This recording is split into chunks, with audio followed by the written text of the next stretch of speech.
मेरे प्यारे साथियों एवं बच्चों, आपको प्यार भरा नमस्कार।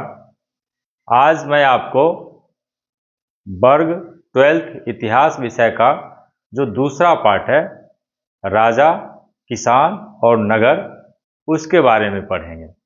तो इसके अंतर्गत एक महत्वपूर्ण टॉपिक है कि गुप्त काल को प्राचीन काल का स्वर्ण युग क्यों कहा जाता है। तो चलिए आज हम लोग बात करेंगे कि गुप्त काल स्वर्ण युग कैसे है। तो इससे पहले हम छोटी सी जानकारी गुप्त काल के बारे में देना चाहेंगे, क्योंकि हम आपसे अंतिम में कुछ सवाल करेंगे, 5-7 सवाल जो इससे संबंधित होगा, जो हम अभी आपको बताएंगे। तो आप ध्यान से सुनेंगे और उसका लास्ट में जवाब भी आप देंगे। तो इसको जानने की कोशिश करते हैं कि गुप्त जो वंश था उसका शासन व्यवस्था की शुरुआत हुई कैसे।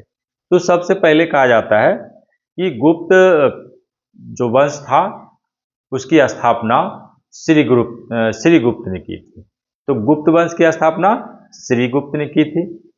तो इनका शासनकाल 240 से 280 ईस्वी के बीच रहा। दूसरा शासक आया घटोत्कच, जो इन्हीं का पुत्र था। उनका शासनकाल कहता है कि 280 से 319 ईस्वी के बीच रहा, और ये दोनों महाराज की उपाधि हासिल किए थे। तीसरा शासक आया चंद्रगुप्त प्रथम, और कहा जाता है कि गुप्त वंश का जो वास्तविक शासन व्यवस्था की शुरुआत हुई थी, अर्थात वास्तविक संस्थापक अगर कहें तो वह चंद्रगुप्त प्रथम ही था। तो चंद्रगुप्त प्रथम के बारे में 2-3 बातें हम जानें कि चंद्रगुप्त प्रथम का जो शासनकाल था वह 319 ईस्वी से लेकर के 330 और किसी किसी किताब में 335 भी रहा करता है कि वहां तक था। तो इनके शासनकाल की 2-3 महत्वपूर्ण बातें हैं। वो बातें ये है कि जो चंद्रगुप्त प्रथम था उनका विवाह जो लिच्छवी की राजकुमारी थी कुमार देवी उसके साथ हुई थी, और इन्होंने 319 ईस्वी में जो गुप्त संवत था उसकी शुरुआत की थी। तो ये 2 महत्वपूर्ण बातें इनके लिए था। फिर इसके बाद जो अगला शासक हुआ उसका नाम था समुद्रगुप्त।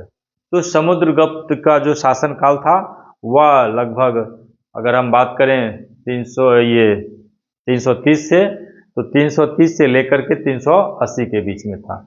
अगर हम उसका शासन 35 कहेंगे तो 335 से लेकर 380 के बीच में था।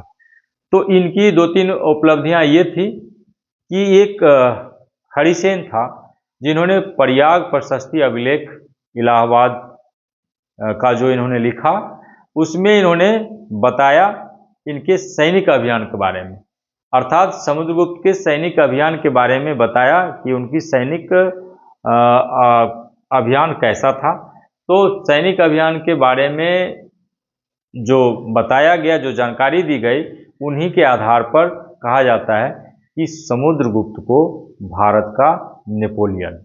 तो सवाल रहता है कि समुद्रगुप्त को भारत का नेपोलियन क्यों कहा जाता है। विस्तार से लोग पढ़ते हैं, तो आपको यह सिर्फ अभी जानना है कि भारत का नेपोलियन किसे कहा जाता है। तो भारत का नेपोलियन समुद्रगुप्त को कहा जाता है।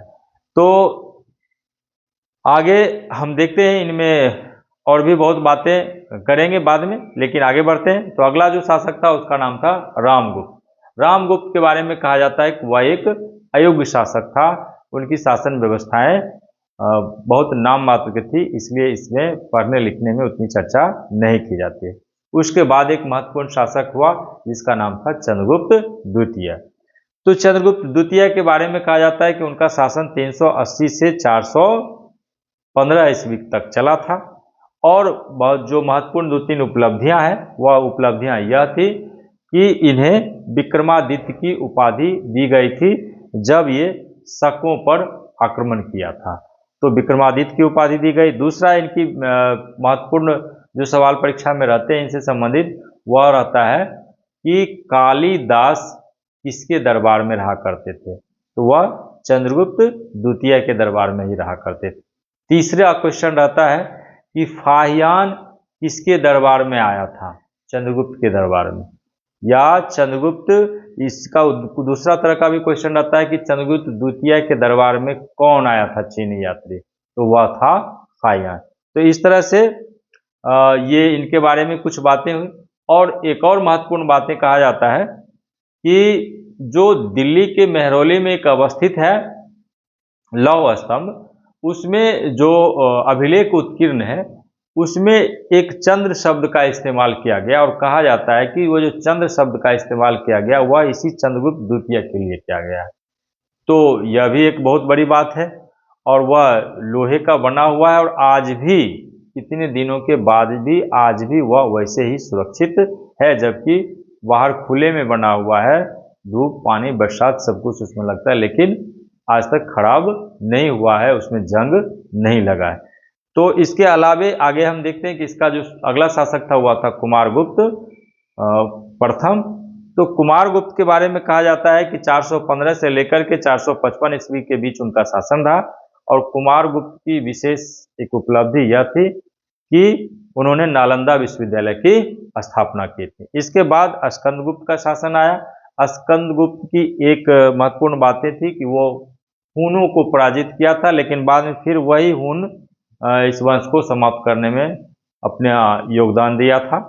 तो इस तरह से फिर इसके बाद शासन आया विष्णु कहता है कि विष्णुगुप्त का, और भी कई शासक कुछ दिन के लिए और आए, लेकिन उतने दिनों तक यहाँ के बाद कोई शासन व्यवस्था नहीं चली। यानी अंतिम रूप से अगर हम कहें तो विष्णुगुप्त ही इस वंश का लगभग अंतिम शासक था जानने के लिए।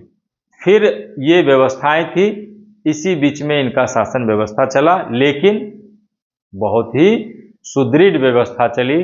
जो दो चार शासक हुए, जिसमें आपको आगे हम पढ़ेंगे और डिटेल से, जिन्होंने इस वंश परंपरा को वंश को बहुत अच्छे तरीके से निर्वाह करने का कार्य किया, प्रजा के उत्थान के लिए कई महत्वपूर्ण कार्य किए। इसलिए इस वंश को, गुप्त वंश को स्वर्ण युग के नाम से जाना जाता है। तो चलिए देखते हैं कि गुप्त वंश को स्वर्ण युग क्यों कहा जाता है। इसके लिए कुछ पक्ष रखे गए हैं, जिसमें से पहला पक्ष कहा जाता है कि महान सम्राटों का काल। तो पहला पॉइंट देखते हैं, महान सम्राटों का काल। कहता है कि गुप्त काल में जितने भी महत्वपूर्ण शासक हुए, जैसे चंद्रगुप्त प्रथम, समुद्रगुप्त, चंद्रगुप्त द्वितीय, कुमारगुप्त, स्कंदगुप्त, सभी की गिनती उच्च कोटि के शासकों में की जाती है। इन्होंने न केवल वीरता का परिचय दिया, बल्कि यहाँ के सामाजिक, धार्मिक, राजनीतिक तथा आर्थिक स्थिति को भी सुदृढ़ किया। इसलिए गुप्त काल को स्वर्ण युग कहा जाता है। थोड़ा हम डिटेल से जान लेते हैं कि गुप्त काल में जितने भी शासक हुए, चाहे वो चंद्रगुप्त प्रथम हो, समुद्रगुप्त हो, चंद्रगुप्त द्वितीय हो, सबों के बारे में कहा जाता है कि उन्होंने अपने शासन व्यवस्था को अच्छे से चलाया, क्योंकि वह एक वीर थे, वह एक योद्धा थे, वह साहसी थे। इसलिए उन्होंने अपने साम्राज्य को विस्तृत करने में अपना महत्वपूर्ण योगदान दिया, जिसके कारण वहाँ पे सामाजिक उत्थान हुआ, राजनीतिक उत्थान हुआ, धार्मिक उत्थान हुआ। तो इस प्रकार से राजनीतिक, सामाजिक, धार्मिक सभी प्रकार के उत्थान देखा गया। अर्थात महान जो सम्राट था वह सब महान था, इसलिए इस तरह से इतनी प्रगति हुई, इसलिए इसको स्वर्ण युग कहा गया। दूसरा कारण रखते हैं, दूसरी बात को समझते हैं कि राजनीतिक एकता का काल माना है। कहता है कि मौर्य काल की समाप्ति के बाद मौर्योत्तर काल आया, जिसमें भारत कई भागों में विभक्त हो चुका था, लेकिन जैसे ही यहाँ गुप्त शासन शुरू हुआ, सम्राटों ने अपनी दिग्विजय की नीति के द्वारा विभक्त हुए भागों को पुनः जोड़ने का कार्य किया और भारत में एकता स्थापित की। इसलिए भी गुप्त काल को स्वर्ण युग कहा जाता है। दूसरा पॉइंट है कि राजनीतिक एकता का यह काल था, मतलब मौर्य काल जब समाप्त हुआ था, यानी मौर्य काल में मुख्य रूप से जब अशोक बौद्ध धर्म को अपना लिया था, तो उसके बाद साम्राज्य धीरे धीरे पतन की ओर जाना शुरू हो गया था। तो अशोक के बाद जब पतन शुरू हो गया, तो बाद में देखा गया कि साम्राज्य धीरे धीरे बिखर गया, छोटे छोटे टुकड़ों में बट गया। उसी बीच में बाहरी आक्रमण भी हो गया, विदेशी आक्रमण भी हो गया, तो राज्य बिखर गया था। लेकिन जब गुप्त साम्राज्य का शासन आया, तो फिर से वह राज्य एक बार जुड़ गया, यानी फिर से पुनर्स्थापित हो गया, यानी फिर से जोड़ने का काम किया। राजनीतिक रूप से, इसलिए इसको राजनीतिक एकता का काल माना गया। चलिए आगे देखते हैं कि तीसरा पॉइंट क्या है। तो तीसरा पॉइंट है आर्थिक उन्नति का काल, यानी गुप्त काल में जीवन का मुख्य आधार कहता है कृषि था। इस काल में कृषि का विकास बहुत तेजी से हुआ था, जिससे व्यापार में भी उन्नति हुई थी। स्वाभाविक है, किसी भी देश के लिए अर्थव्यवस्था मायने रखता है, और यहाँ पे कृषि ही मुख्य कार्य थे जीवन यापन के लिए। तो कृषि लोग करते थे, जिससे व्यापार को भी बढ़ावा मिला। तो कृषि भी हो गया, व्यापार भी बढ़ गया, तो लोगों की उन्नति बढ़ गई। यानी कहता है कि इस समय जो लोगों की उन्नति थी, प्रगति थी, वह अपने चरम सीमा को छू रही थी। तो इतने रूप से आर्थिक संपन्नता होने के कारण इसे स्वर्ण युग कहा जाने में कोई अतिशयोक्ति नहीं होगी। अगला पॉइंट देखते हैं। अगला पॉइंट है धार्मिक सहिष्णुता का काल। गुप्त काल में कहता है हिंदू धर्म का काफी उत्थान हुआ था। गुप्त शासकों ने कई वैष्णव तथा शैव मंदिर का निर्माण करवाया था और अश्वमेध यज्ञ करवाकर वैदिक धर्म की प्रतिष्ठा को पुनः स्थापित किया था। लेकिन सिर्फ हिंदू धर्म का ही उत्थान नहीं किया, बल्कि इस समय अन्य धर्म के लोगों को भी किसी धर्म की अनुयायी होने की स्वतंत्रता थी। इन्होंने यूनानी धर्म और कुषाण धर्म का भी बढ़ावा दिया। अब देखते हैं अगले इस पॉइंट का थोड़ा डिटेल्स करके देखते हैं धार्मिक सहिष्णुता है क्या। तो धार्मिक सहिष्णुता का मतलब होता है कि कई धर्मों के लोग किसी भी राज्य में एक साथ आसानी से रह सके, उन्हें किसी भी धर्म को अपनाने की स्वतंत्रता हो, तो उसे हम धार्मिक सहिष्णुता कहते हैं। तो इस प्रकार की व्यवस्था इस समय गुप्त काल में थी कि वैसे कहा जाता है कि हिंदू धर्म का खूब उत्थान हुआ था। कई वैष्णव धर्म के और शिव धर्म के, जो वैष्णव और शिव के कई मंदिर बनाए गए थे। तो उस धर्म के जो मानने वाले थे उनका तो उत्थान हुआ ही साथ कहा जाता है कि अन्य धर्म के जो मानने वाले लोग थे, धर्मावलंबी थे, उनको भी किसी प्रकार की कोई परेशानी नहीं दी जाती थी। उन्हें भी रहने की स्वतंत्रता थी, उन्हें भी अपना धर्म अपनाने की स्वतंत्रता थी और अपने धर्म के अनुसार कार्य करने की स्वतंत्रता थी, कोई दिक्कत नहीं था। तो इसीलिए इसे धार्मिक सहिष्णुता का काल कहा गया, जो किसी भी राष्ट्र के लिए, देश के लिए, राज्य के लिए बहुत जरूरी होता है। तो अगला पॉइंट देखते हैं। तो अगला है वैज्ञानिक उन्नति का काल। कहता है कि इस समय विज्ञान, गणित, ज्योतिष एवं चिकित्सा के क्षेत्र में काफी उन्नति हुई थी। इस युग में आर्यभट्ट जैसे प्रसिद्ध गणितज्ञ हुए, जिन्होंने दशमलव प्रणाली और शून्य जैसे महत्वपूर्ण खोज की। ब्राह्मणमिहिर और ब्रह्मगुप्त इस समय के प्रसिद्ध ज्योतिष हुए तथा चरक और सुश्रुत जैसे प्रसिद्ध वैद्य हुए। कहा जाता है कि वैज्ञानिक उन्नति का यह काल था। मतलब विज्ञान के क्षेत्र में भी कई प्रगति हुई थी, कई उन्नति हुई थी, चाहे वह रसायन विज्ञान का क्षेत्र हो या पदार्थ विज्ञान का क्षेत्र हो या धातु विज्ञान का क्षेत्र हो। कई खोज इस समय किए गए विज्ञान के क्षेत्र में, इसलिए यह महत्वपूर्ण माना जाता है। आप एक नाम आता है आर्यभट्ट जी का। आर्यभट्ट जी के बारे में कहा जाता है कि वह एक बहुत बड़े गणितज्ञ और खगोल शास्त्री थे।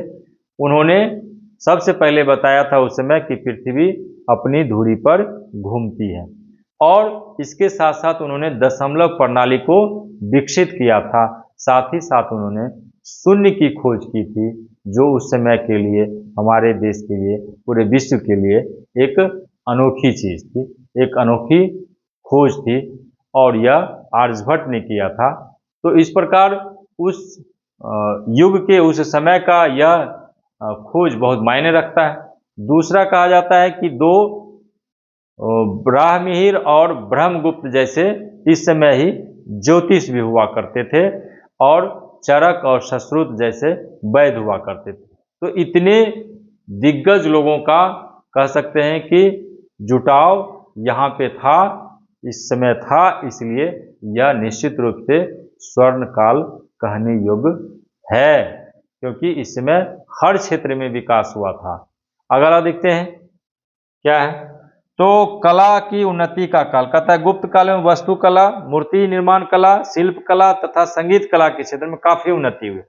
अजंता की गुफाओं की चित्रकारी जो मध्य प्रदेश में स्थापित है, आज भी गुप्त काल के स्वर्ण युग होने की गवाही दे रही है।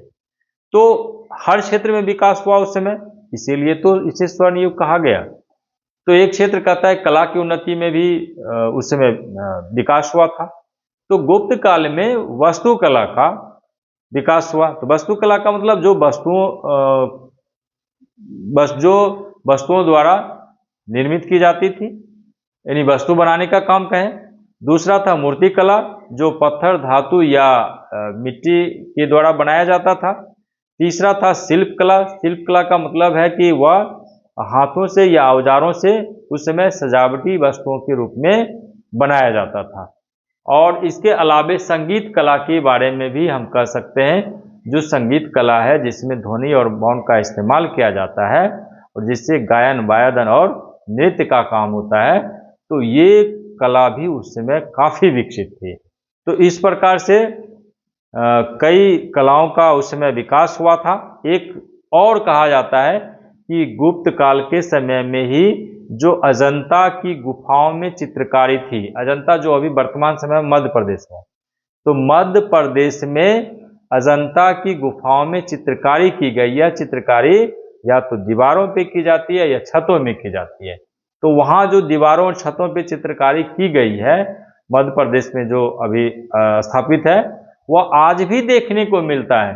तो इतनी बड़ी विशेषता आज भी हम देखेंगे, तो उतनी पुरानी चीज़ों को आज अगर हम देखें तो निश्चित रूप से उस समय को हम स्वर्ण युग कह सकते हैं, कहने में कोई दिक्कत नहीं होनी चाहिए।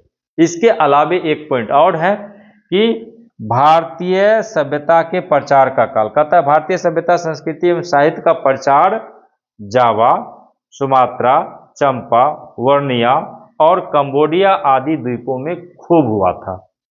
पूर्वी द्वीप समूहों के साथ उस समय भारत का घनिष्ठ व्यापारिक संबंध था, अर्थात निश्चित ही यह स्वर्ण युग था। कहा जाता है कि उस समय इतनी व्यवस्थाएं बढ़ चढ़ गई थी कि भारतीय सभ्यता, संस्कृति और साहित्य का प्रचार प्रसार विदेशों में भी खूब होने लगा था। खास करके जो पड़ोसी द्वीप थे, जो बगल के क्षेत्र थे, वहाँ पे जो खास करके पूर्वी क्षेत्र था, पूर्व में जो द्वीप अवस्थित थे भारत के, वहाँ पे ज़्यादा प्रचार प्रसार हुआ था और व्यापार भी वहाँ से अधिक हुआ करता था। तो दोनों बातें हुआ करता था, व्यापार भी और साथ ही साथ अपने साहित्य और संस्कृति का प्रचार भी। तो इस प्रकार से इतने कारण हैं, जिसमें पहला कारण महान सम्राटों का काल, दूसरा राजनीतिक एकता का काल, तीसरा आर्थिक उन्नति का काल, चौथा धार्मिक सहिष्णुता का काल, पांचवा वैज्ञानिक उन्नति का काल, छठा कला की उन्नति का काल, सातवां भारतीय सभ्यता संस्कृति के प्रचार का काल। तो इतने पॉइंट हैं जिसे आप परीक्षा में आसानी से लिख करके अच्छे मार्क्स ला सकते हैं। आपको एक बार में अगर नहीं समझ में आए तो आप बार बार वीडियो को देखें तो आपको बातें समझ में आ जाएगी। अब हम अंत में, आपको मैंने पहले कहा था कि कुछ सवाल करेंगे आपको ऑब्जेक्टिव के रूप में, जो आपको परीक्षा के लिए उपयोगी है। आप जब वस्तुनिष्ठ प्रश्न करेंगे तो उसमें यह सब सवाल आने की बहुत हद तक संभावना बनी रहती है और बड़े प्रतियोगिता परीक्षाओं में भी यह पूछा जाता है। इसलिए हम अंत में आपसे 5-7 सवाल कर लेते हैं। तो पहला सवाल है कि गुप्त वंश की स्थापना किसने की थी? एक। दूसरा सवाल है कि गुप्त संवत की शुरुआत किसके द्वारा की गई थी? तीसरा सवाल है कि प्रयाग प्रशस्ति की रचना किसने की थी? चौथा सवाल है कि भारत का नेपोलियन किसे कहा जाता है? पांचवा सवाल है कि चीनी यात्री फाहियान किसके दरबार में आया था?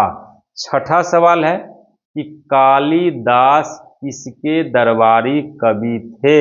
और अंतिम 7वां सवाल है कि नालंदा विश्वविद्यालय की स्थापना किसने की थी? तो ये जब मैं विभिन्न प्रकार के शासकों का परिचय दे रहा था, उसी परिचय के दौरान मैंने इन सभी सवालों का जवाब दिया हूं। आप वीडियो को फिर से एक बार देख लीजिएगा तो सारे क्वेश्चन का जवाब आप आसानी से दे सकते हैं। आज बस इतना ही। आप हमारा वीडियो देखें इसके लिए आपको बहुत बहुत धन्यवाद। आप हमारे वीडियो को दोस्तों के बीच में शेयर कर सकते हैं, आप वीडियो को लाइक कर सकते हैं, कमेंट कर सकते हैं और हमारे चैनल को सब्सक्राइब कर सकते हैं। बहुत बहुत धन्यवाद वीडियो देखने के लिए। फिर मिलेंगे हम अगली वीडियो में।